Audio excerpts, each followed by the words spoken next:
today I want to show you the 4-in-1 Bionic mop. You ever get tired of going and vacuuming right before you mop because you got to pick up all the crumbs, the hair, and everything. Then you have to go to the closet, get the mop bucket, rinse the water. That's all in the past. This is the coolest thing out in the mop category. So what I've done, I have a spill here. This is just some Coke that I put on the ground with some cereal, which is two very common messes.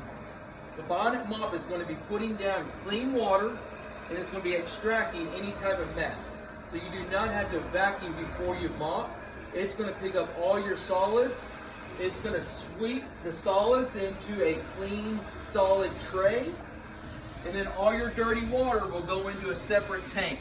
So it does not mix the liquid and the solids together. This bad boy runs for 1 hour, so it's very, very convenient. You've got to come check this out. I'm at 1523 Bardstown Road, Louisville, Kentucky, or call me with any other questions. 502-451-4515. Thank you very much.